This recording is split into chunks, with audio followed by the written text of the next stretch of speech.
Selamat pagi jemaat Tuhan yang terkasih. Semuanya saya undang untuk berdiri. Apakah saudara siap merayakan siapa Tuhan kita pagi hari ini? Dia Allah Immanuel, Dia Allah yang selalu ada di setiap langkah kita. Dia selalu ada di setiap musim kehidupan kita. Apapun yang kita jalani, hadapi, Dia selalu ada. Dan Dia tidak hanya ada dan diam, Dia Allah yang bekerja. Amin. Saudara siap merayakan Dia? Amin. Mari angkat hati kita bagi Dia. Siapkan hati yang terbaik, siapkan pujian yang terbaik, siapkan antusiasme yang terbaik. Haleluya, haleluya, oh haleluya Lord, haleluya. Engkau Allah Immanuel, Kau Allah yang selalu beserta, Kau ada di setiap musim hidupku. Oh kurayakan kebaikan-Mu, kurayakan kesetiaan-Mu. Engkau Allah yang selalu bekerja, Kau selalu bekerja, Engkau selalu bekerja Tuhan. Ku mau rayakan kebesaran-Mu, ku mau rayakan kesetiaan-Mu, sebab Engkau Allah Immanuel, Engkau Allah Immanuel. Haleluya, haleluya. Di setiap langkahku Engkau ada, di setiap langkahku Engkau ada, Engkau beserta, Engkau bekerja. Haleluya. Kinaralabashi edededede, oralabashi kiaralabahata karalabashanda, kinaralabashi edededede, oralabashi edededede, kinaralabashi edededede, oralabashi kiaralabahata karalabashanda, kinaralabashi edededede. Hallelujah, hallelujah. You are the God of Immanuel. You are the God of Immanuel. Tiada yang seperti Engkau, Allah di atas segala Allah, Allah yang hidup, Allah yang bekerja. Hallelujah, hallelujah. Oh hallelujah Lord. Hallelujah, hallelujah. Yes. Hallelujah. Hallelujah. Yes, untuk setiap firman dan janji-Mu Tuhan, bahwa Engkau Allah Immanuel, Engkau Allah yang bekerja. Siapakah Allah yang seperti Engkau? Engkau hidup, Engkau berkuasa. Haleluya. Dan Allah yang berkuasa, Allah yang hidup itu selalu ada di setiap musim hidup kami, karena Dia Allah Immanuel. Terima kasih Tuhan, terima kasih Tuhan. Ini kami jemaat-Mu, kami buka diri kami untuk Engkau bekerja, untuk Engkau berkarya. Nyatakan isi hati-Mu Tuhan. Kami buka hati kami. Haleluya. Kami bersepakat Tuhan, di tempat ini pujian terbaik hanya bagi Engkau. Di tempat ini segala kehormatan, segala kemuliaan, segala keagungan hanya bagi-Mu Tuhan, hanya bagi-Mu Tuhan. Segala permainan musik hanya bagi-Mu Tuhan. Setiap pelayanan kami, oh hanya bagi-Mu ya Allah. Haleluya. Yes Lord. Haleluya. Kau pemilik puji-pujian kami Tuhan. Kau pemiliknya Bapa. Engkau pemiliknya Tuhan. Terima kasih. Beracaralah Tuhan. Kami mulai ibadah kami di dalam nama Yesus Kristus. Di dalam nama Yesus Kristus. Haleluya. Amin. Amin. Haleluya. Kita mau angkat pujian kita bahwa setiap langkah selalu disertai Tuhan. Haleluya. Haleluya. Haleluya Lord. Haleluya. Haleluya. Haleluya, haleluya. Setiap langkahku Kau sertai Tuhan. Haleluya, haleluya. Katakan selangkah demi selangkah. Selangkah demi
Haleluya.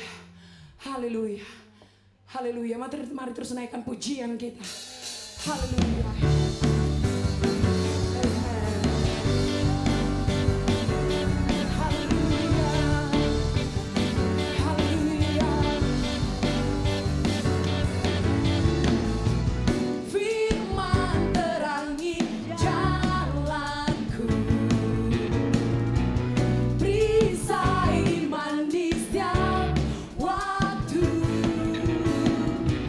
Lindungiku dari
Haleluya.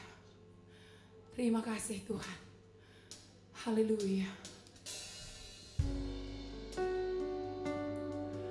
Haleluya. Kau Allah yang selalu beserta setiap kami, memberi pengharapan, memberi kemenangan. Engkau Allah yang selalu beserta, karena Engkau Allah Immanuel. Karena Engkau Allah Immanuel. Haleluya. Katakan, Kau ada dimanapun ku ada. Dia menuntun dan menopang, menuntun, menopang, menguatkanku, penghibur, pelindung, penghibur, pelindung, menara kekuatan. Tuhan, Kau nyata di hidupku. Engkau Allah yang nyata, selalu nyata di hidupku. Engkau penuntun dan penopang, Engkau Allah pelindung, Engkau Allah penghibur, Engkau Allah Immanuel. Haleluya.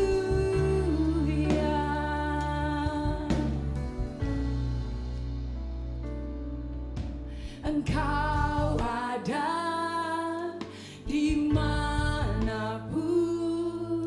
ku ada,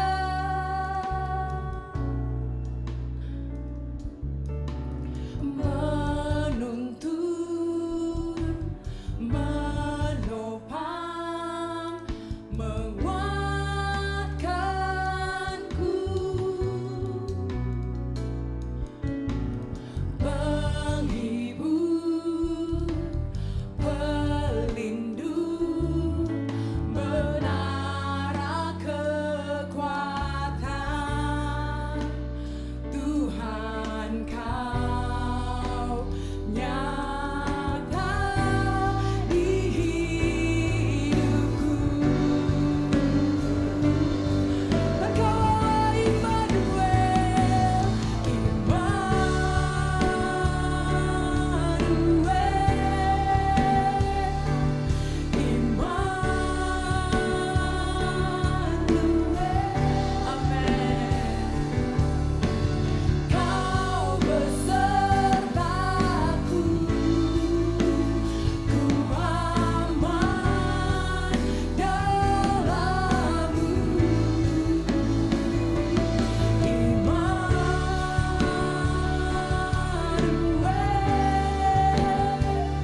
Ini deklarasiku Tuhan.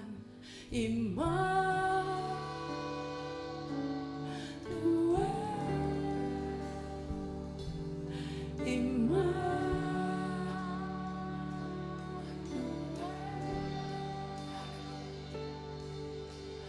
Kau penyelamatku, hidupku aman di dalam-Mu. Saudaraku, pagi hari ini tidakkah imanmu bangkit? Tidakkah rohmu bernyala-nyala ketika engkau tahu Tuhan selalu beserta engkau? Dia ada di keluargamu, Dia ada di pendidikanmu, Dia ada selalu ada dalam setiap hal yang kau lalui. Haleluya, haleluya. Biar iman kami bangkit, biar roh kami bernyala-nyala, karena kami tahu Allah kami Allah Immanuel, selalu beserta, selalu menopang dan mengajar, selalu menuntun jemaatnya. Haleluya, haleluya, haleluya.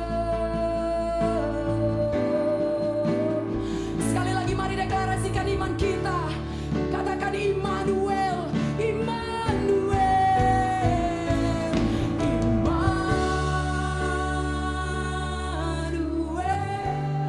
Haleluya.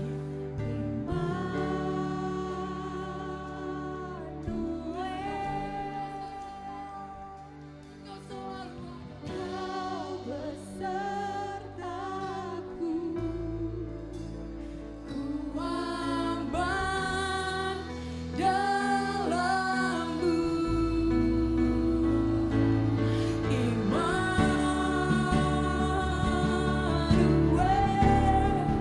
amen. Immanuel,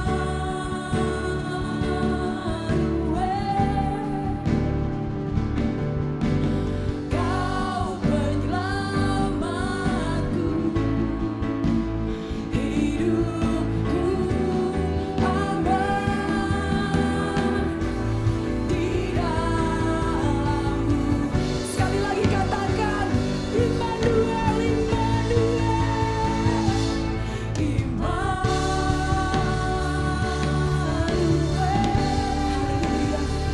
Let my faith strengthen, oh Lord. Let my faith strengthen. Let my faith strengthen. Karena Kau Allah Immanuel. Haleluya. Amen. Ku aman dalam-Mu.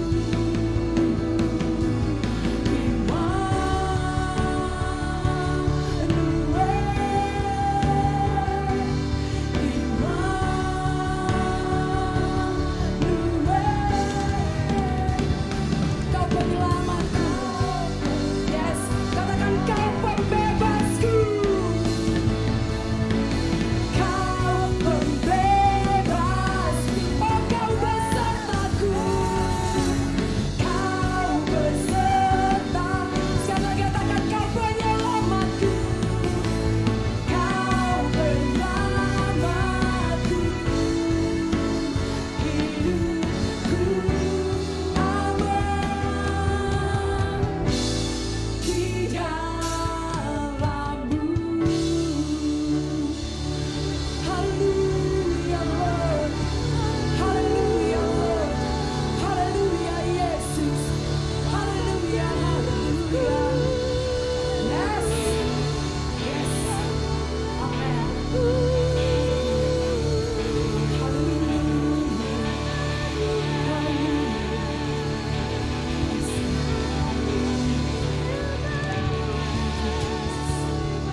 Thank you. Terima kasih Tuhan. Engkau Allah di masa lalu kami, di masa sekarang kami, dan di masa depan kami. Engkau selalu ada. Terima kasih buat hadirat-Mu Tuhan. Teruslah berbicara. Kami mendengarkan Engkau. Di dalam nama Yesus kami syukurkan hadirat-Mu. Haleluya. Amin. Beri tepuk tangan bagi Allah kita. Haleluya. Haleluya, Lord. Amen. Silahkan duduk Bapak Ibu.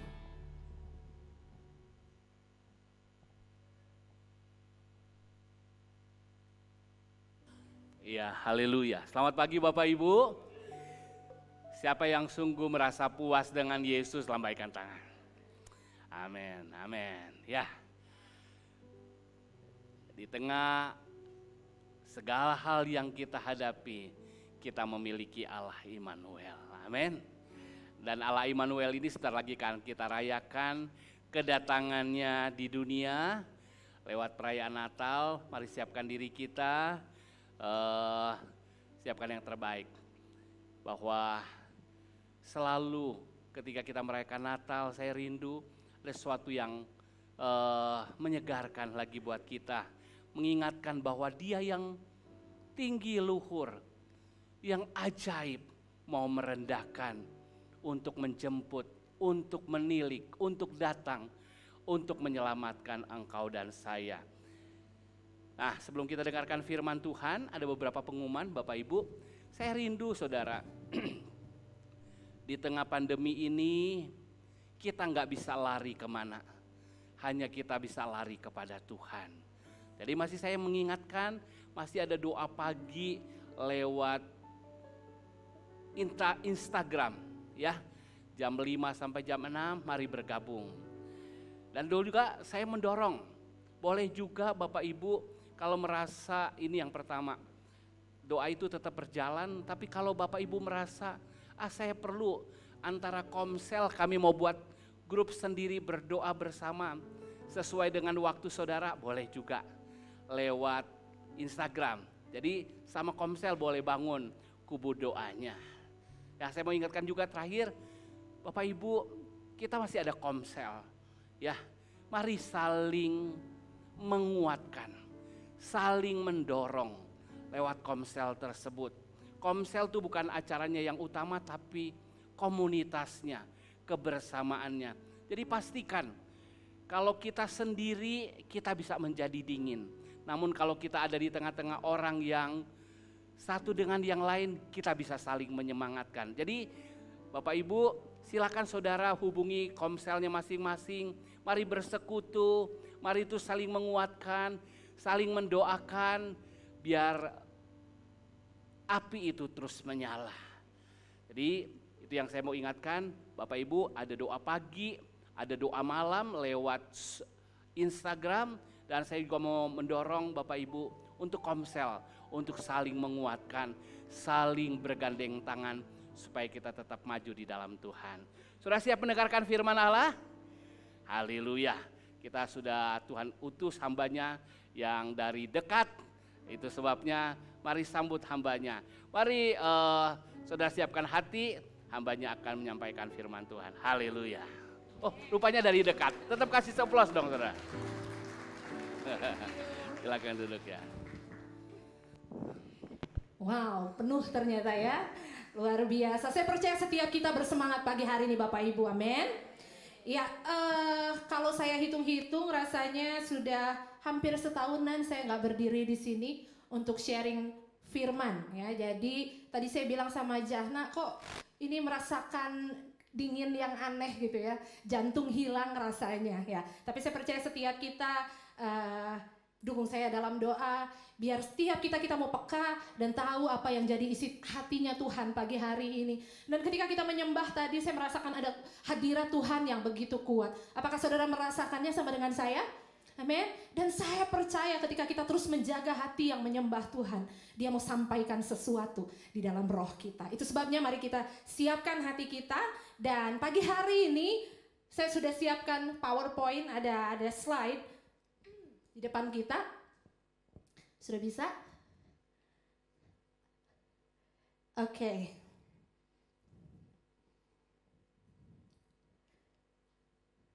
Ya, kalau kita diperhadapkan atau diminta untuk memilih antara dua kata ini, yaitu Kristus dan krisis, apakah yang akan kita pilih? Saya mau tanya Bapak Edi, dengan kencang Pak jawab, apa yang akan kita pilih, Kristus atau krisis? Kristus, oke. Berikutnya, slide berikutnya, kalau kita dihadapkan dengan dua pilihan ini, yaitu berkat dan krisis, Gak usah saya tanya seseorang, setiap kita perlu cukup jawab dalam hati kita. Pasti saya tahu jawaban yang kita pilih adalah berkat. Betul Bapak Ibu? Tapi yang ketiga, coba silakan slide yang berikutnya. Kalau kita diminta untuk kita memilih antara Kristus dengan berkat, mana yang kita pilih? Kristusnya atau berkatnya? Ya, semuanya pilihannya hanya satu. Oke, nggak perlu dijawab juga. Silahkan jawab masing-masing di hati kita masing-masing. Nah, ketika kita dihadapkan dengan pertanyaan-pertanyaan tadi, ada hal-hal yang mudah kita pilih, tapi ada hal-hal juga yang sulit kita pilih ya. Tanpa disadari, seringkali Kristus hanya menjadi pilihan terakhir. Pada saat apa? Pada saat krisis kita alami. Tapi pagi hari ini Bapak Ibu, biar firman-Nya boleh menerangi setiap kita. Kenapa? Karena sering kali kita berpikir bahwa Kristus dan krisis adalah sesuatu yang tidak bisa disatukan. Dan Kristus, kita tahu artinya apa? Kristus adalah yang diurapi. Segala kuasa ada padanya. Dia pemegang otoritas tertinggi dalam hidup kita. Sedangkan krisis, silahkan Bapak Ibu mendefinisikannya sendiri. Bapak Ibu mungkin mendefinisikannya sebagai resesi, krisis ekonomi, kekurangan, kelaparan, penyakit, pertikaian, kemandulan, perceraian, dan masih banyak lagi sederetan kata-kata yang kita definisikan sebagai krisis. Nah, pagi hari ini Bapak Ibu, kalau kita pernah berpikir bahwa ketika saya ikut Kristus, maka saya akan terbebas, akan luput dari yang namanya krisis, itu adalah pikiran yang salah. Tapi berita baiknya, pagi hari biar kita mau sama-sama baca 1, 2, 3, menemukan Kristus dalam krisis. Amin. Itu judul sharing saya pagi hari ini. Kenapa kita bisa menemukan Kristus dalam krisis? Alkitab mencatat banyak sekali peristiwa-peristiwa di mana Yesus menyatakan dirinya sebagai Allah penolong, sebagai Allah yang menyatakan kekuasaannya dalam berbagai krisis. Ya, saya hanya mau kasih contoh beberapa aja. Waktu ada pesta perkawinan di Kana, kita tahu di sana terjadi kekurangan anggur. Tapi Yesus ada di situ dan mujizat terjadi. Apa yang kurang justru jadi berlebih dan kualitasnya menjadi sangat baik ketika Yesus ada di tengah krisis di Kana itu. Yang berikutnya kita lihat, waktu peristiwa 5 roti dan 2 ikan. Kita tahu ada 5.000 orang yang perlu dikasih makan, laki-laki saja. Tidak termasuk perempuan, tidak termasuk anak-anak. Itu krisis yang besar bukan? Dari yang sangat sedikit, gak nyampe, itu berarti berapa 0, sekian persennya aja yang tersedia. Tapi dalam krisis besar itu, ketika Yesus ada di sana, bukan hanya cukup, tapi bersisa, berlimpah-limpah. Yang ketiga, contoh di Alkitab pada saat ada seorang wanita yang kedapatan berzina, dia mau dirajam, ingat, dibawa sama ahli Taurat, sama orang-orang Farisi. Dalam hitungan detik, kalau Yesus tidak bisa menjawab pertanyaan dari orang Farisi dan ahli-ahli Taurat, maka habislah nyawa perempuan tersebut. Itu krisis yang sangat besar. Tapi tahukah kita bahwa Yesus ada di sana? Dan pagi hari ini saya mau berkata, kalaupun disadari atau tidak ya Bapak Ibu, setiap kita hari-hari ini kita sedang ada di dalam krisis. Krisis yang kita alami ada yang sama, tapi banyak yang berbeda juga. Namun pagi hari ini kita mau belajar kebenaran firman Tuhan. Biar setiap kita menemukan Kristus dalam krisis yang sedang kita hadapi. Saya mau kita baca satu ayat di dalam Mazmur 46, ayat yang kedua. Ya. Mari kita baca bersama-sama, terlihat ya. 2, 3. Allah itu bagi kita tempat perlindungan dan kekuatan. Sebagai penolong dalam kesesakan sangat terbukti. Saudara ganti kata kita dengan nama saudara sendiri. Saudara baca ayat ini dengan iman, dengan segenap hati. 2, 3. Allah itu bagi Santi tempat perlindungan dan kekuatan. Sebagai penolong dalam kesesakan sangat terbukti. Amin. Tuhan kita bagi kita tempat perlindungan dan kekuatan. Penolong dalam kesesakan, dalam krisis, dalam penyakit, dalam kekurangan, dalam jalan buntu. Sangat terbukti. Bahkan ada terjemahan di NKJV ya, di situ dibilang begini. God is our refuge. Next slide. Ya, God is our refuge and strength, a very present help in trouble. Very present. Allah kita adalah pertolongan yang masa kini. Bukan yang tahun kemarin saja, bukan yang tahun depan, tapi Dia adalah pertolongan yang saudara butuhkan saat ini. Amen. He is a very present help in trouble, di dalam krisis. Pagi ini saya mau bagikan 3 hal. Apa sih yang kita bisa belajar ketika kita menghadapi, melewati yang namanya masa krisis? Yang pertama, krisis menunjukkan keaslian kita. Saya percaya setiap kita suka barang-barang yang asli ya. Kemarin waktu hari Rabu saya bawakan firman di remaja dan pemuda tentang bagaimana kita menjadi utuh dan asli di dalam Kristus. Kemarin saya bawa bawa barang ya, bawa 2 barang dan saya kasih mereka pilihan. Silakan pilih 2 barang ini. Dan rata-rata dari 12 ya, hanya 2 orang milih barang yang asli. Sisanya milih barang yang palsu. Ini yang saya pakai sekarang ya. Ini yang palsu. Dan kebanyakan mereka milihnya yang palsu. Hanya karena ketipu bungkusnya aja gitu ya. Padahal kita tahu kalau yang palsu udah pasti secara harga dan secara kualitas sangat berbeda. Baru berapa hari ini diperbaiki sama Berry karena covernya terlepas. Maklum, harganya 10% daripada harga yang asli. Jadi kenapa sih orang suka barang yang asli? Karena sudah pasti kalau yang asli itu berharga dan kalau yang asli itu kualitasnya beda. Ada standar-standar tertentu yang harus dipenuhi. Nah, ibu-ibu atau kaum wanita di tempat ini yang pakai perhiasan ya, kalau suaminya kasih kado ulang tahun, saya percaya kita nggak mau dikasih emas sepuhan ya, kalung sepuhan, apalagi rantai apa tuh baglen ya, mirip kayak kalung gitu. Tapi itu imitasi. Coba deh beberapa waktu dia akan luntur. Setiap kita pasti akan pilih yang asli, emas yang asli. Dan karena saya bukan tuang emas, kemarin saya nonton YouTube jadinya ya. Emang gimana sih cara pembuatan emas itu dari awal sampai jadi emas murni? Yang dipakai kita ini yang sudah jadi perhiasan itu sudah campuran ya. Sudah campuran dengan logam-logam yang lain. Tapi emas yang murni itu benar-benar prosesnya sangat panjang. Dari mulai pencariannya, pemurniannya, dipanaskannya berapa kali. Sampai saya lihat tempat untuk memanaskan si batu itu, emas itu, dia berubah warnanya seperti api. Artinya saking panasnya tempat pemurniannya itu. Tapi akhirnya kita bisa lihat sesuatu yang berharga, yang harganya mahal sesuai dengan prosesnya.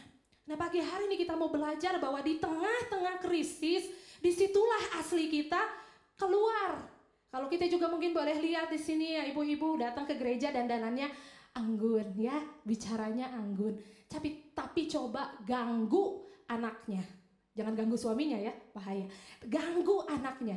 Ibu-ibu yang pakai apa tuh daster, pasti dia akan langsung angkat dasternya, ya, dia akan lari kejar orang yang mengganggu anaknya. Kenapa? Karena dalam keadaan krisis biasanya kita melihat keaslian seseorang. Dan biar Tuhan mendapati kita, gerejanya, sebagai gereja yang asli, yang bertumbuh di dalam iman kita. Bukan sekedar kita terlihat baik, bagus di Instagram, di YouTube channel, itu tidak menjamin, itu tidak cukup. Tapi biar Tuhan dapati setiap kita, kita menjadi pribadi-pribadi yang utuh dan asli di hadapan Tuhan. Selaras dengan apa yang sedang kita pelajari hari-hari ini soal menguji diri. Kalaupun mungkin kita mendapati diri kita, Tuhan, ternyata aslinya saya itu seperti ini. Enggak apa-apa. Tuhan sedang menerangi kita. Tuhan sedang memurnikan kita. Biar kita boleh berkata, Tuhan, ini aku yang asli, yang murni, tanpa dibedakin, tanpa di make upin, tanpa topeng. Ya. Bahkan kita mau lihat para murid pun di Getsemani, ayatnya boleh ditunjukkan. Di Matius 26 ayat 55 sampai 56 ya. Saya bacakan buat saudara. Waktu itu murid-murid dan Yesus ada di Getsemani ya. Pada saat itu Yesus berkata kepada orang banyak, "Sangkamu aku ini penyamun, maka kamu datang lengkap dengan pedang dan pentung untuk menangkap aku? Padahal tiap-tiap hari aku duduk mengajar di bait Allah dan kamu tidak menangkap aku. Akan tetapi semua ini terjadi supaya genap yang ada tertulis dalam kitab nabi-nabi. Lalu semua murid itu meninggalkan dia dan melarikan diri." Kalau para murid saja yang selalu bersama-sama dengan Yesus, aslinya kelihatan pada saat ada krisis. Bahkan waktu di tengah-tengah badai, yang asalnya mungkin mereka penuh sopan santun sama Yesus, dia bangunin gurunya yang lagi tidur, udah gak pakai sopan santun lagi. Kenapa? Karena pada saat panik, kita kelihatan aslinya. Dan Bapak Ibu, biar kita juga teruji, terlihat aslinya pada saat kita melewati krisis ini. Asli sebagai apa? Roma 8 di ayat yang ke-35 sampai ke-37. Saya mau setiap kita baca ayat ini bersama-sama ya. 2, 3. Siapakah yang akan memisahkan kita dari kasih Kristus? Penindasan atau kesesakan, atau penganiayaan, atau kelaparan, atau ketelanjangan, atau bahaya, atau pedang? Seperti ada tertulis, oleh karena engkau kami ada dalam bahaya maut sepanjang hari. Kami telah dianggap sebagai domba-domba sembelihan. Tetapi dalam semuanya itu kita lebih daripada orang-orang yang menang oleh Dia yang telah mengasihi kita. Biar ini yang Tuhan dapati setiap kita. Kita didapati sebagai pemenang yang sejati. Pemenang yang asli. Menang bukan karena sogokan. Menang bukan karena kita melewati jalan-jalan yang mudah. Tidak. Tapi menang sebagai pemenang-pemenang yang asli. Itu poin yang pertama. Krisis menunjukkan keaslian kita. Poin berikutnya yang kedua. Krisis memurnikan motivasi. Matius 19 ayat 27, ini adalah perkataan Petrus ya kepada Yesus. Lalu Petrus menjawab dan berkata kepada Yesus, "Kami ini telah meninggalkan segala sesuatu dan mengikut Engkau. Jadi apakah yang akan kami peroleh?"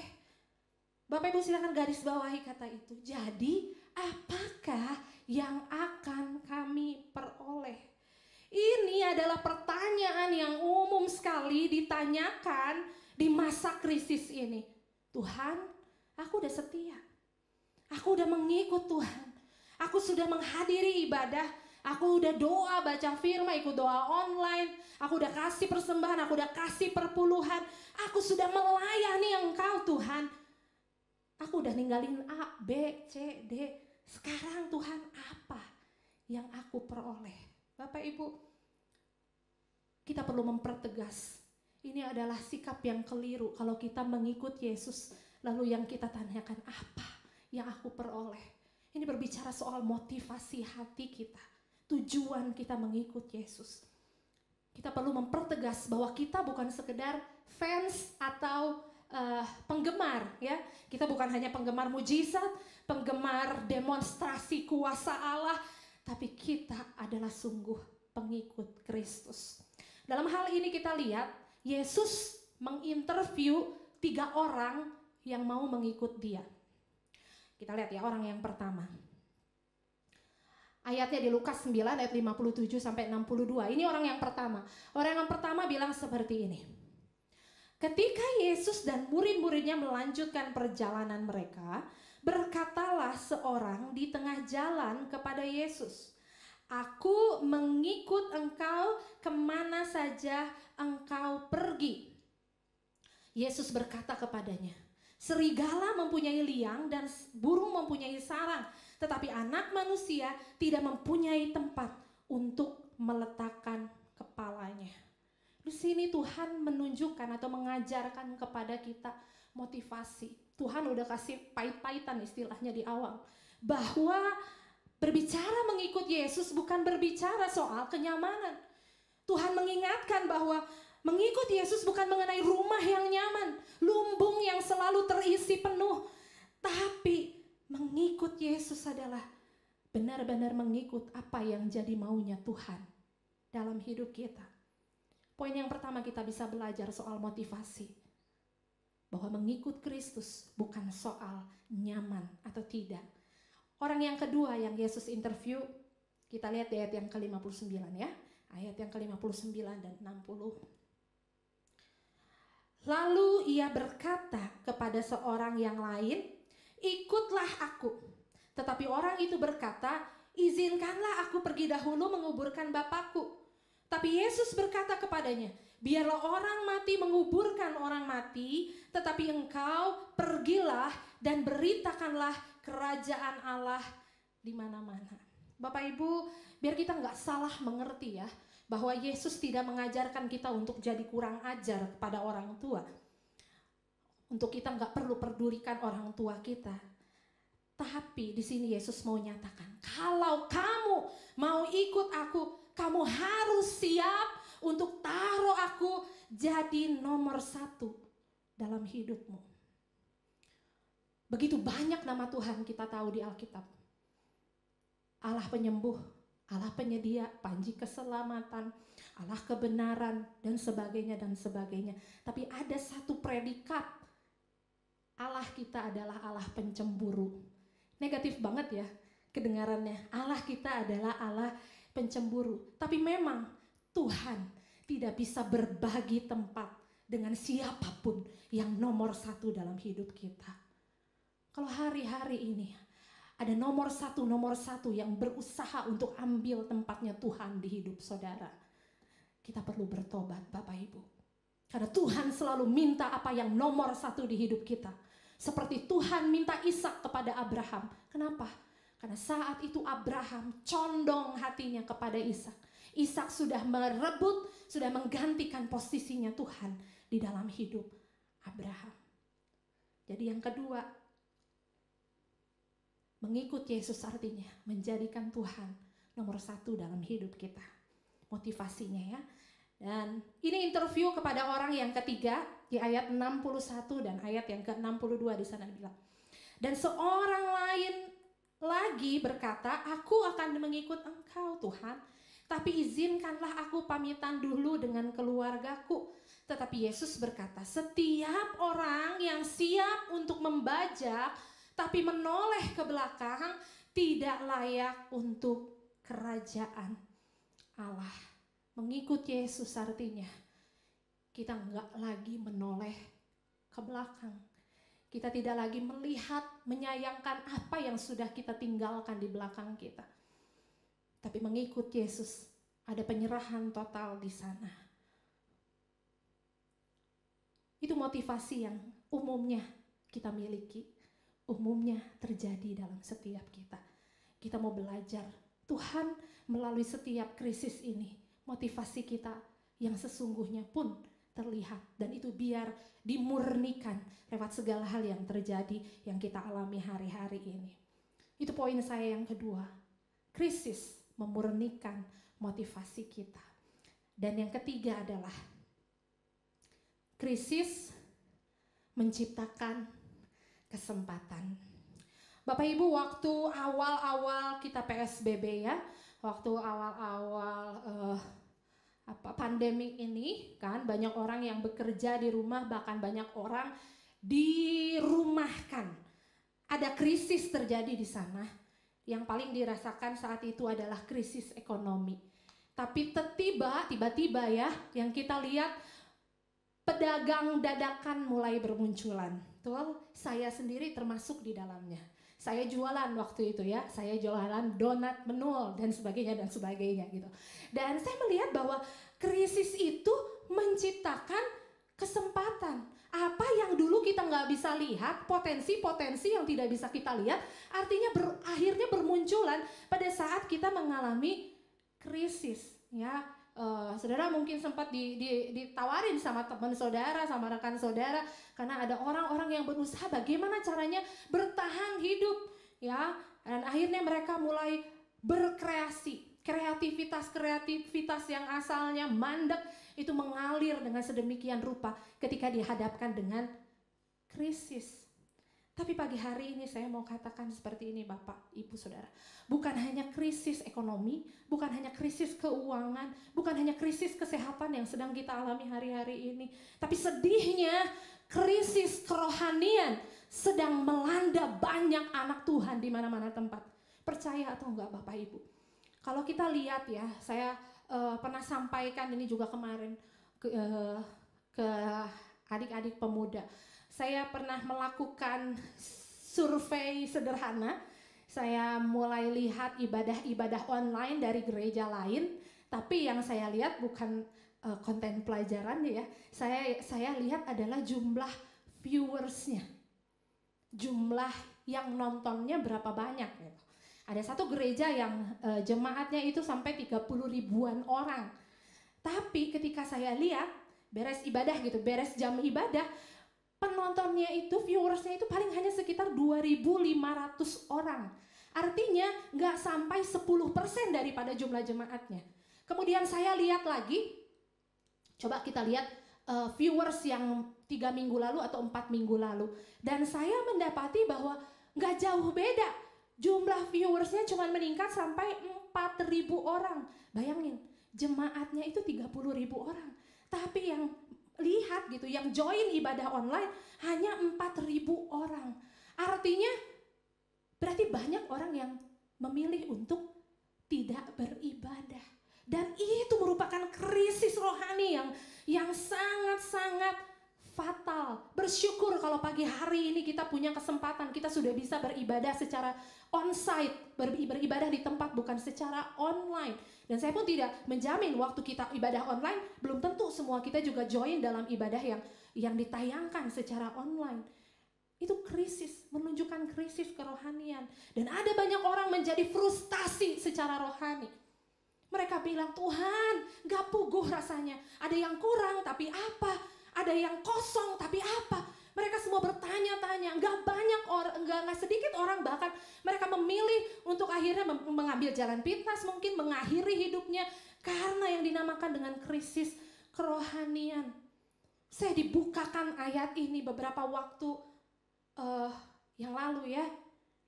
Waktu kita baca Maleakhi 3, kita cuma baca ayat yang 10-nya. Waktu itu sebetulnya bangsa Israel lagi nanya sama Tuhan, Tuhan, aku tuh pengen kembali sama Tuhan, tapi gimana caranya? Gimana Tuhan caranya? Saya mau kita baca Maleakhi 3 ayat 7.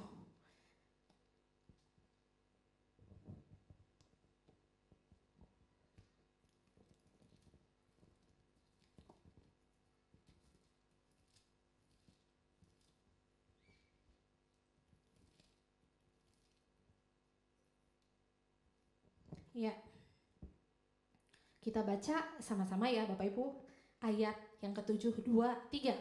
Sejak zaman nenek moyangmu, kamu telah menyimpang dari ketetapanku dan tidak memeliharanya. Kembalilah kepadaku, maka aku akan kembali kepadamu. Firman Tuhan semesta alam. Tetapi kamu berkata, dengan cara bagaimanakah kami harus kembali? Ayat 8. Bolehkah manusia menipu Allah? Namun kamu menipu aku, tetapi kamu berkata, dengan cara bagaimanakah kami menipu engkau? Mengenai persembahan persepuluhan dan persembahan khusus. 9. Kamu telah kena kutuk, tetapi kamu masih menipu aku. Ya, kamu seluruh bangsa. Ayat 10. Bawalah seluruh persembahan persepuluhan itu ke dalam rumah perbendaharaan, supaya ada persediaan makanan di rumahku. Dan ujilah aku, firman Tuhan semesta alam. Apakah aku tidak membukakan bagimu tingkap-tingkap langit dan mencurahkan berkat kepadamu sampai berkelimpahan. Betul Bapak Ibu, seringkali yang kita baca hanya ayat yang ke-8 sampai yang ke-10. Tapi kita nggak lihat konteks ayat ini. Ini adalah perkataan Tuhan lewat Nabi Maleaki kepada bangsa Israel. Waktu bangsa Israel mereka juga ada dalam kefrustasian rohani. Mereka tanya sama Tuhan, gimana Tuhan caranya aku balik sama Tuhan? Maafkan saya harus mengatakan hal ini. Tapi ini kebenaran firman Tuhan. Di luar sana ada banyak gereja-gereja yang mau main aman. Dan mereka gak mau berbicara soal keuangan Bapak Ibu. Karena takut dianggap gereja sebagai gereja yang mata duitan. Yang transaksional. Tapi biarkan saya mengatakan hal ini pagi hari ini. Tuhan mau berbicara kepada setiap kita. Bukan sekedar engkau rajin datang ke gereja. Bukan sekedar engkau selalu hadir di hari Minggu. Selalu ikut doa online. Itu cukup untuk mengembalikan hati kita kepada Tuhan. Tidak Bapak Ibu. Firman Tuhan ini bilang, salah satu cara untuk kita kembali sama Tuhan, bukan cuma lewat kehadiran kita di gereja, absen kita istilahnya di gereja, tapi dengan kita membawa persembahan, persepuluhan, dan persembahan khusus. Mungkin kita maunya dengar yang enak, tapi saya bukan sedang mengenakan telinga saudara pagi hari ini. Saya mau setiap kita menjadi jemaat yang asli, yang sehat, yang kuat, yang hidup dalam kebenaran Tuhan. Saya tahu ada banyak yang terusik ketika kita mendengar kebenaran ini. Tapi ini adalah kebenaran firman Tuhan. Bapak, Ibu, Saudara, kita mau datang sama Tuhan tanpa jalur uang. Maunya yang gratisan. Tapi Tuhan jelas-jelas bilang dengan terus terang di sini. Kamu mau kembali sama aku. Bawa apa yang seharusnya kamu bawa kepadaku. Tuhan bukan Tuhan yang mata duitan. Dia bukan preman yang minta jatah kita. Bukan. Tapi satu tujuan Tuhan, kenapa Tuhan ajar kita untuk bawa persembahan persepuluhan, persembahan khusus. Kenapa kita perlu memberi? Yang pertama, untuk menegakkan ketuhanan Kristus dalam hidup kita. Seringkali kita nggak sadar, yang kuasai hidup kita bukan Kristus lagi, tapi uang. Kita punya banyak waktu untuk uang, untuk kerjaan kita mati-matian, jungkir balik istilahnya. Tapi kita punya sedikit waktu untuk Tuhan. Pagi hari ini kalau engkau mendengar suaranya, jangan keraskan hatimu. Mari buka hatimu dan izinkan Tuhan membebaskan engkau dari yang namanya kuasa cinta uang. Bapak Ibu, yang pertama yang Tuhan mau ketika kita memberi, biar kita menegakkan kembali ketuhanan Kristus dalam hidup kita. Dan yang kedua, biar kita melepaskan kepercayaan kita atas uang kepada Tuhan. Ayat ini berbicara banyak kepada saya secara pribadi. Beberapa minggu lalu saya ketemu dengan agen pendidikan. Ya, saya ingin banget anak saya tuh sekolah di Cina dengan berbagai alasan. Tapi alasan yang utamanya adalah karena sekolah di sana murah, lebih murah daripada sekolah di Indonesia. Ya, dan kemudian saya ketemu dengan bapak ini, biro ini, dan saya kaget karena ternyata mulai tahun depan ada biaya yang ditambahkan untuk pendidikan. Jadi biayanya 2 kali lipat lebih bahkan ya, 2 kali lipat dari yang sebelumnya gitu ya. Dan jujur sejak saat itu langsung pikiran saya nggak karuan. Kenapa? Karena kalkulator saya langsung berjalan. Ya, dan saya langsung diliputi ketakutan, kekhawatiran yang begitu rupa. Gimana caranya? Gimana caranya Tuhan? Gimana caranya gitu ya?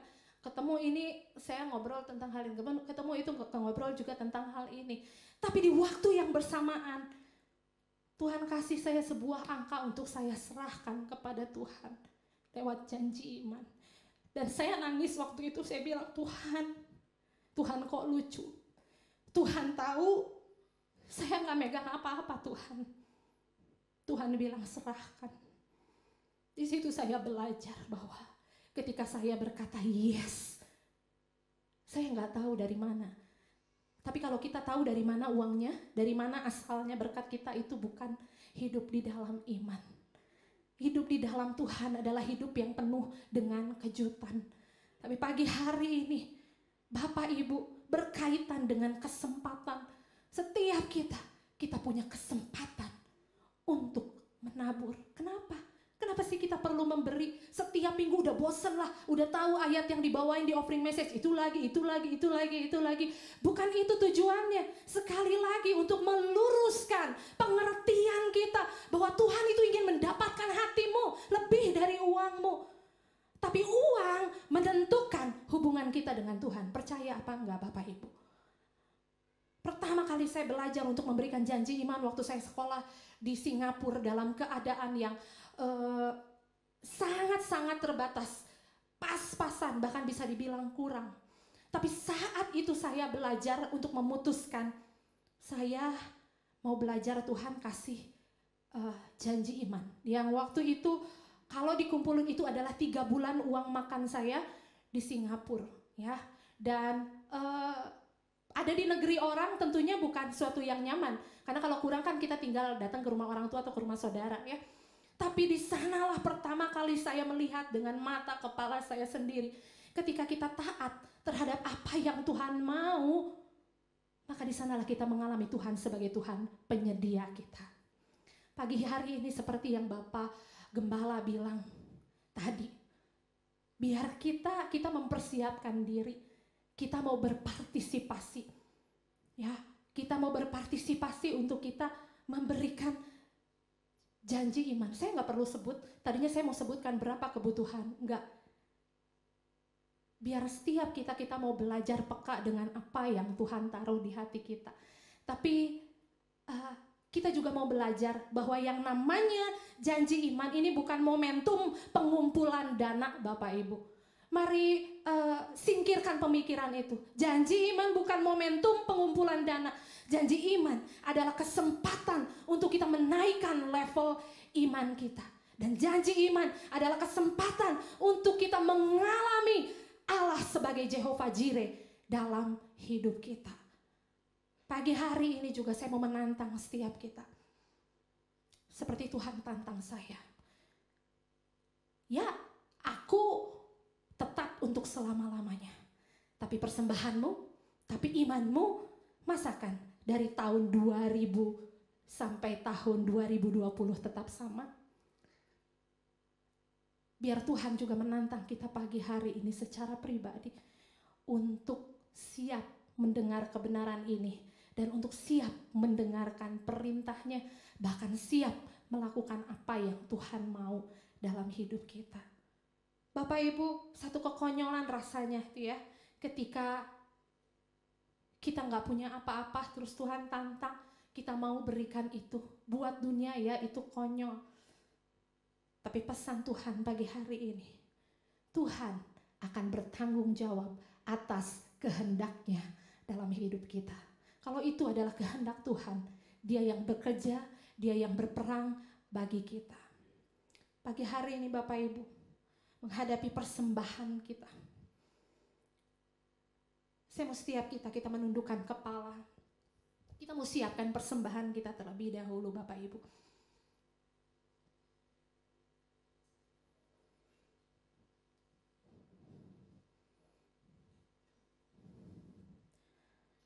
Dan saya mau mengundang setiap pemain musik untuk tampil di depan pagi hari ini.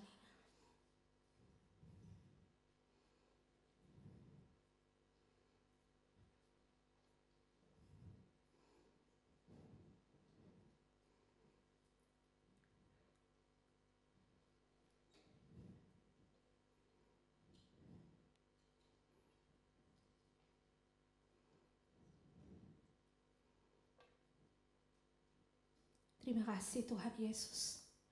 Pagi hari ini Tuhan, kami mau beri yang terbaik dengan pengertian yang baru Tuhan. Bahwa ada hati kami ketika kami mempersembahkan persembahan kami. Bahwa ini bukan sesuatu yang rutin Tuhan. Tapi Tuhan sedang mengajar kami untuk kami menomorsatukan Tuhan dalam hidup kami. Untuk menyatakan Engkau melebihi apapun Tuhan Yesus. Terima kasih Bapak. Terima kasih Tuhan. Sudah boleh memasukkan persembahan saudara pagi hari ini. Ya.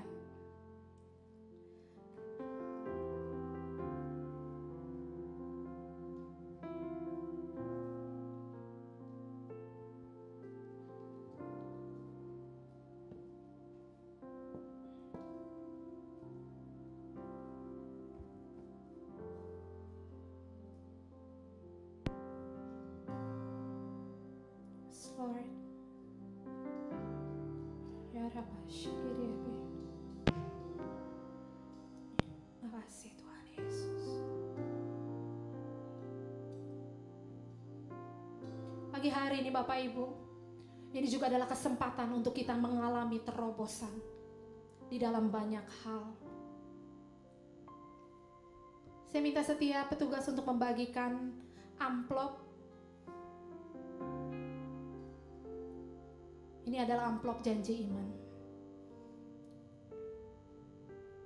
Kalau saudara mungkin belum pernah berpartisipasi, ikut ambil bagian dalam hal ini, izinkan Tuhan melembutkan hatimu pagi hari ini. Saya tahu Tuhan sedang menyebutkan angka tertentu di hati kita. Jangan tolak dan jangan keraskan hatimu. Justru ini adalah kesempatan untuk engkau mengalami Dia sebagai Jehovah Jireh dalam hidup kita. Ya, pada kenyataannya kita sedang ngalamin krisis. Tapi krisis bukan batasan untuk kita bisa beri yang terbaik, bukan Tuhan. Justru lewat hal ini kita akan lihat breakthrough demi breakthrough dinyatakan dalam hidup kita. Pagi hari ini saya mau juga menantang setiap kita. Iman adalah urusan yang privat, yang pribadi. Pribadi lepas pribadi. Saya mau tantang setiap kita, biar kita juga memberikan janji iman ini secara pribadi.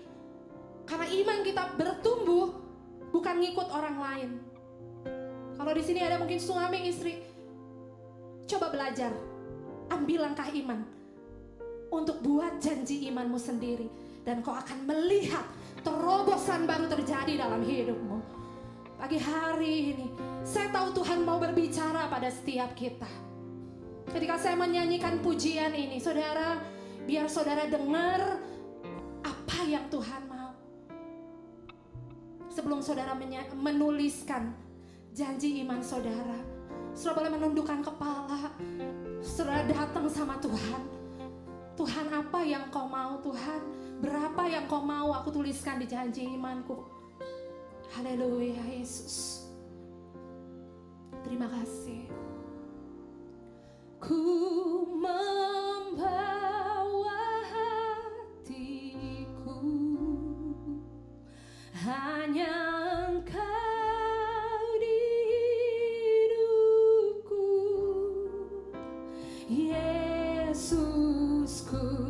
Kau terindah, selamanya ku menyembahmu. Ku membawa hidupku, inilah persembahanku untuk Yesusku yang terindah, selamanya ku menyembahmu,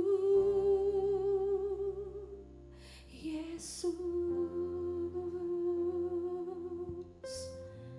Pagi hari ini mari tuliskan apa yang Tuhan mau kau berikan kepadanya pagi hari ini. Gak usah tunda sampai minggu depan Bapak Ibu, karena kita cenderung tergoda. Kalau Tuhan berbicara sekarang, lakukan segera, karena ketaatan itu segera.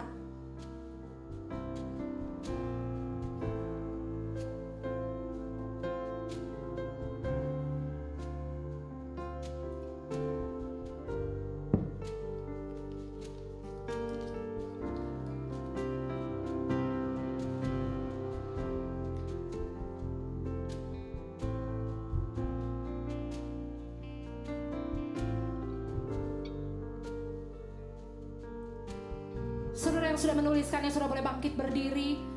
Saudara boleh sama-sama kita menyanyikan pujian ini. Tuhan, Ini hati kami, ini hidup kami, ini persembahan kami kepadamu. Terima kasih Tuhan. Ku membawa hatiku, hanya Engkau di hidupku. Yesusku yang terindah, selamanya ku menyembah. Aku bawa hidupku, membawa hidupku. Inilah persembahanku untuk Yesusku yang terindah, selamanya ku menyembahmu. Yesus. Saya mengajak setiap kita bangkit berdiri. Mari kita mau angkat janji kita di hadapan Tuhan. Yes Lord. Pagi hari ini biar iman kita bangkit. Kita mau menyatakan kepercayaan kita kepada Tuhan. Kita mau melepaskan kepercayaan kita atas uang kepada Tuhan. Dan kita mau menegakkan siapa Tuhan dalam hidup kita. Sungguhkah Kristus benar-benar Tuhan yang berdaulat atas hidup kita. Pagi hari ini kita mau belajar bahwa bukan uang pemegang keputusan terakhir dalam hidup kita, tapi Tuhan yang memegang otoritas atas hidup kita sepenuhnya. Pagi hari ini saya mau setiap kita bangkitkan iman kita, kita bangkitkan roh kita. Oh, mari berkata-kata kepada Bapa pagi hari ini. Oh,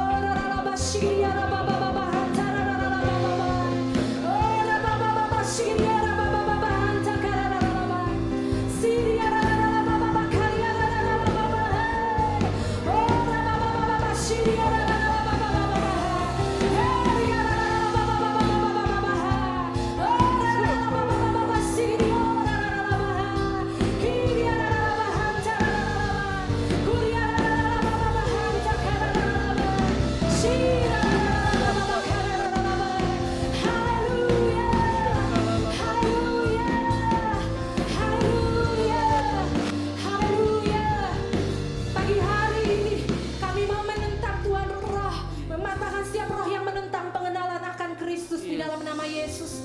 Setiap pikiran yang membatasi kami untuk kami bisa beri yang terbaik Tuhan. Namun biar iman bangkit di tengah kami pagi hari ini. Biar sungguh kami boleh mengalami Kristus sebagai Allah yang seutuhnya. Bukan hanya Allah penyedia bagi kami, tapi Allah yang utuh dalam hidup setiap kami Tuhan. Terima kasih Bapa. Sekali lagi mari kita nyanyikan pujian ini. Ku membawa, saya serahkan kepada Bapak Gembala. Hanya Engkau, oh Yesusku, Kau terindah, selamanya ku menyembahmu. Ku membawa hidupku,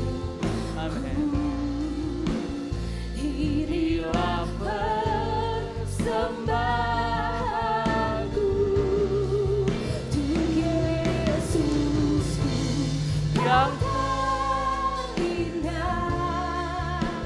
selamanya ku menyembahmu. Yesus. Haleluya. Saya sangat diberkati saudara. Kalau lihat Santi, ya sejarah GPDI Lembang itu seumur Santi. Karena waktu mama papa datang ke Lembang, dia masih bayi. Dan kalau hari ini dia boleh membagi firman Tuhan,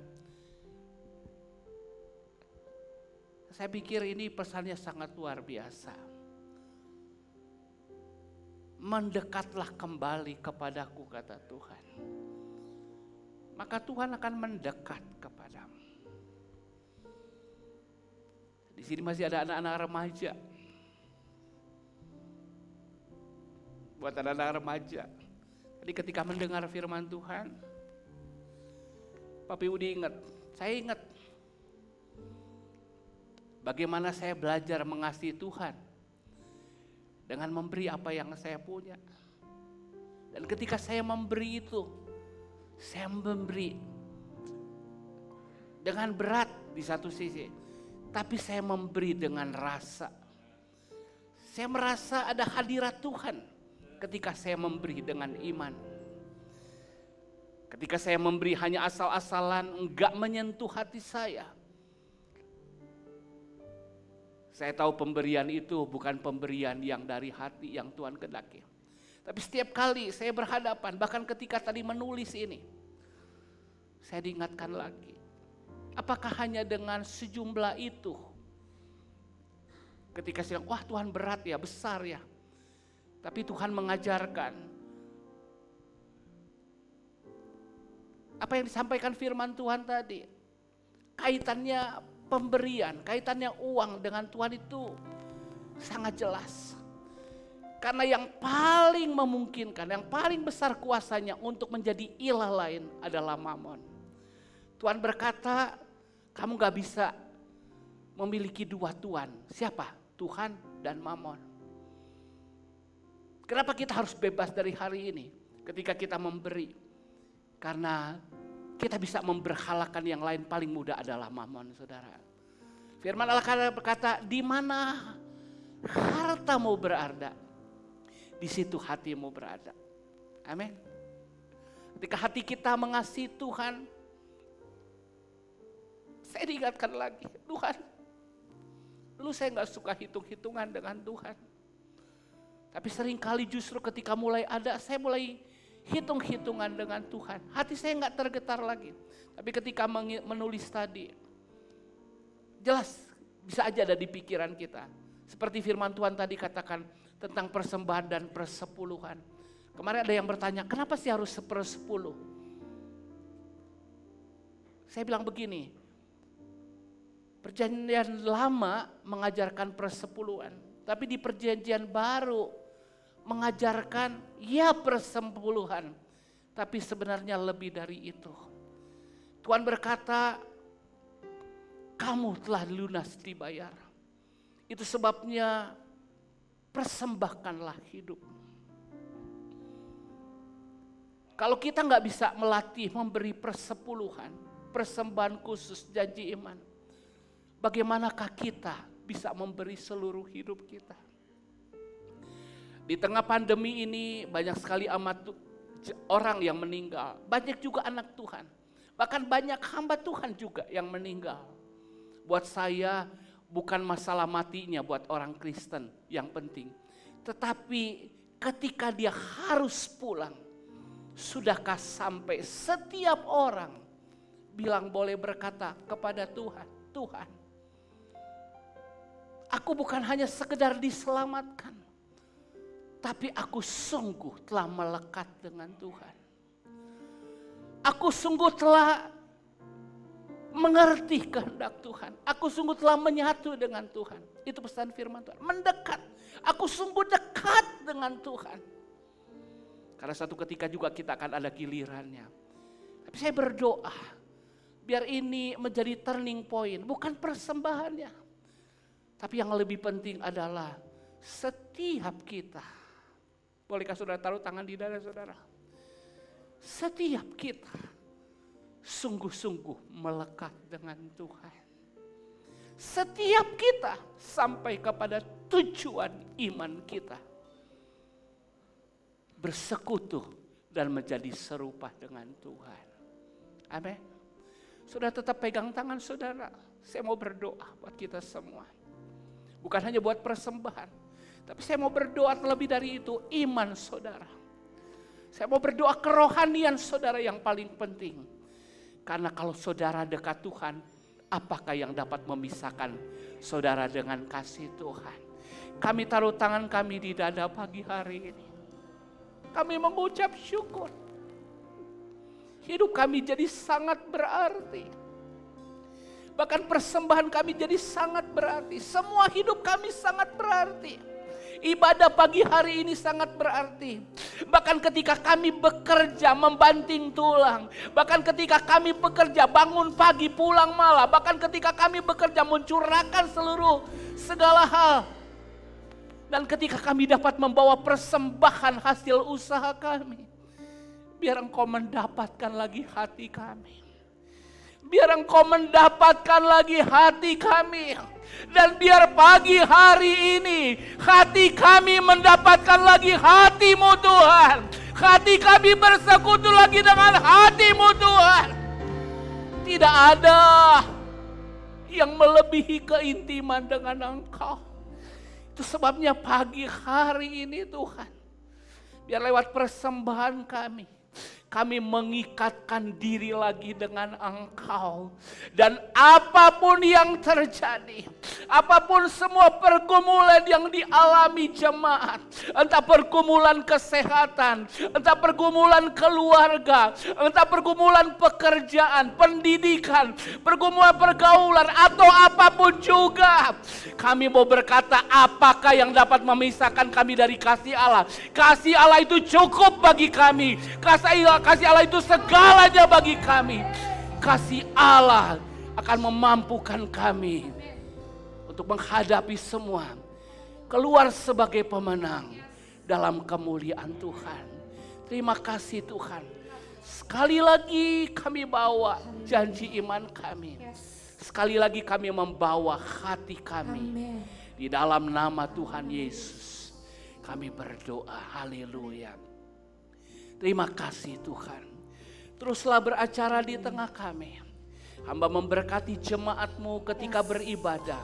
Hamba berkati juga jemaat-Mu ketika bekerja, belajar. Karena di sana pun mereka sedang memuliakan Allah. Karena di sana pun mereka terus harus mengalami kehadiran Allah.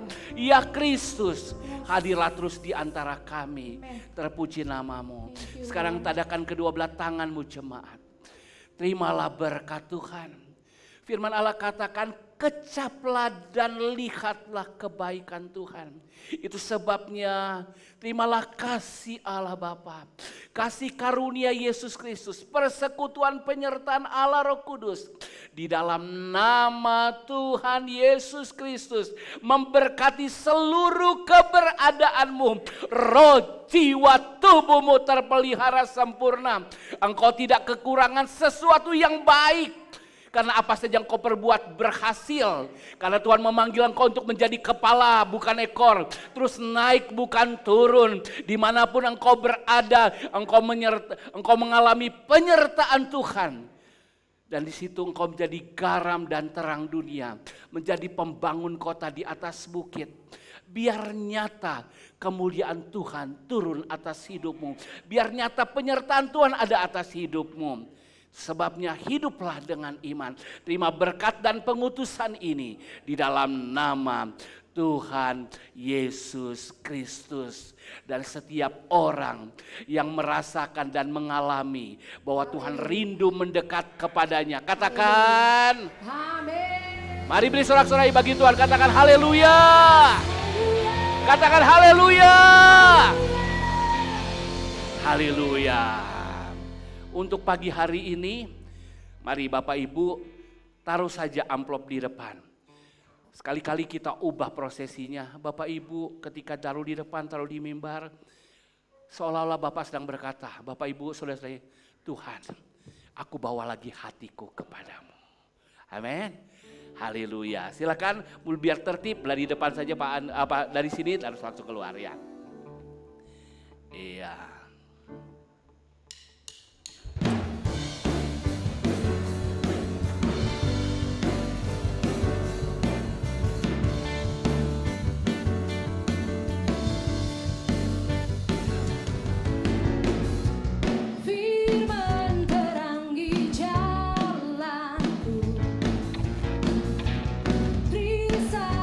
Tuhan berkati Pak Yohanes.